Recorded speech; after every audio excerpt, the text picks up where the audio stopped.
So even though it's now been a week since the mass shooting at Marjory Stoneman Douglas High School, it's still really difficult to digest, and I think that even though mass shootings like this occur pretty frequently in the United States, it never gets easier, ever. And it won't.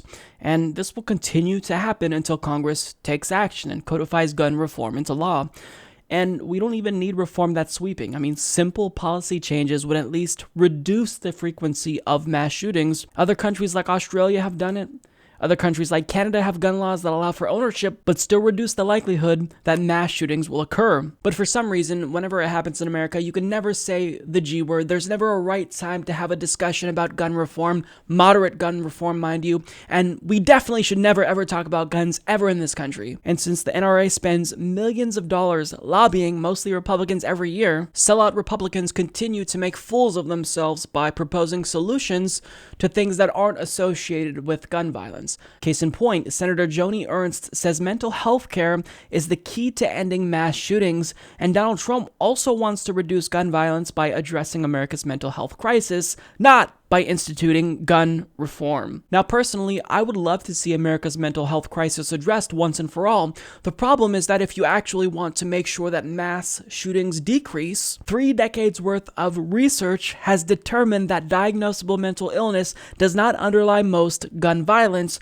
and researchers say politicians that continue to perpetuate this myth are only stigmatizing people with mental health issues, and they're of course doing this because they don't want to address the real issue, guns. So if it's not diagnosable mental illness, then what's another scapegoat we could potentially use in order to distract people from the real conversation we should be having about guns? I'm calling on anyone who's in a position of influence, every superintendent, every CEO of every media company that produces a video game that is violent in its nature, the movie producers who make the movies, the record producers who produce the music that we listen to, all of you.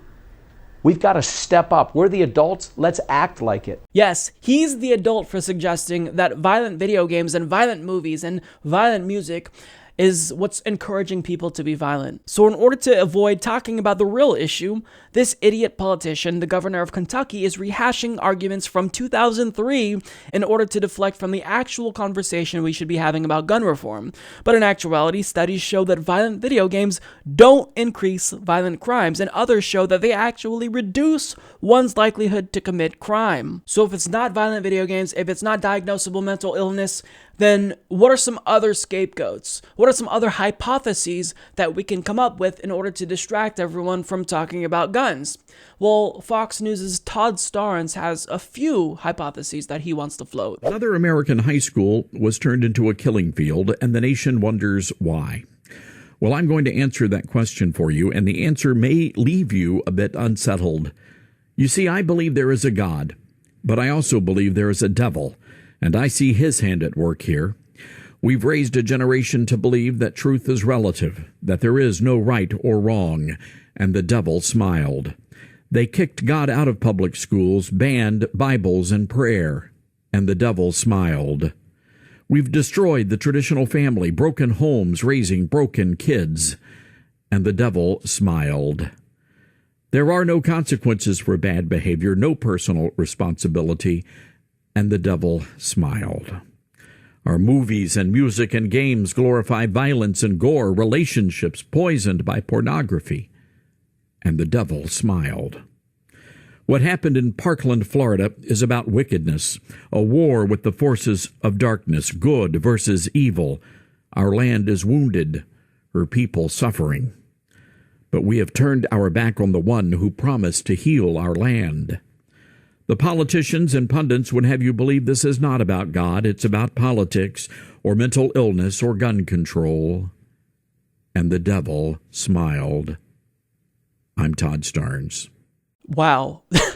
So in his view, the causes of gun violence include the devil, moral relativism, a lack of school prayer and religion in schools, homosexuality, a lack of personal responsibility, music, movies, and video games, pornography, and Americans generally moving away from religion and turning away from God.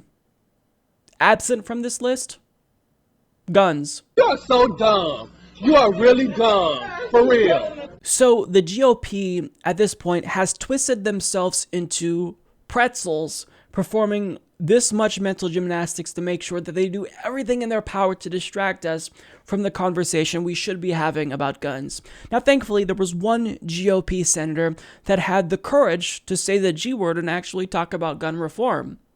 The problem is that he's still full of shit. He's saying that, well, we can implement gun reform, but it just doesn't work. And so, hence the challenge for why it's so hard to find something that works. And there are a lot of proposals. And I'll share the ones because I've heard them before and I hear them today, and I'm not diminishing them. I don't want this to be taken as because it won't work, I don't even want to hear your argument. I understand, I really do. You read in the newspaper that they used a certain kind of gun and therefore let's make it harder to get those kinds of guns. I don't have some sort of de facto religious objection to that or some ideological commitment to that per se. There's all kinds of guns that are outlawed and weaponry that's outlawed and or a special category. The problem is we did that once and it didn't work for a lot of reasons. One of them is there's already millions of these in the street. See, so we tried gun reform before, we banned assault rifles, and the millions of assault rifles that were already on the street, they didn't just suddenly disappear, and that won't happen if we do that again. Except Australia actually did figure this out. They implemented restrictions on the sale of firearm purchases, and they instituted a gun buyback program, and guess what happened? Gun homicide and suicide rates actually went down. But the implication is that it won't work, so why even try? And that's not a straw man. That's what he was arguing, even though he tried to seem as though he was extending an olive branch to us and say, well, I'm willing to hear it out. No, you're not.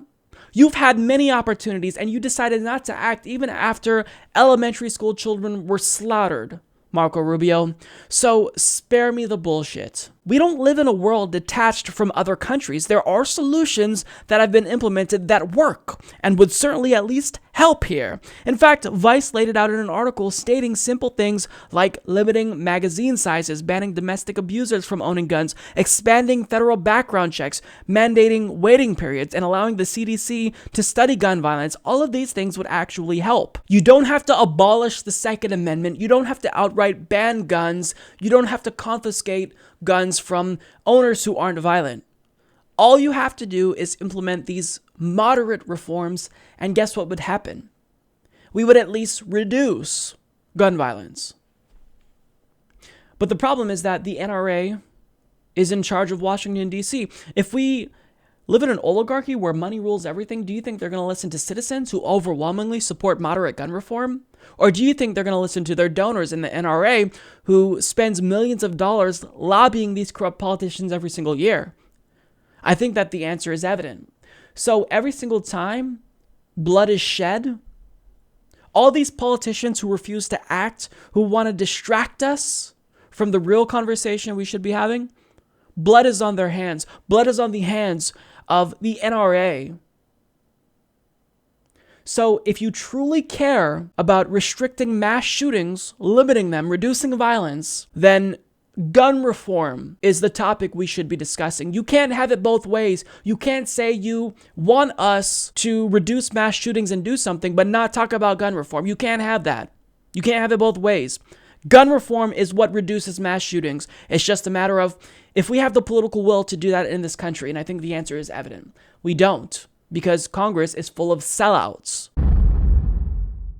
Support this podcast by becoming a patron at patreon.com/Humanist Report.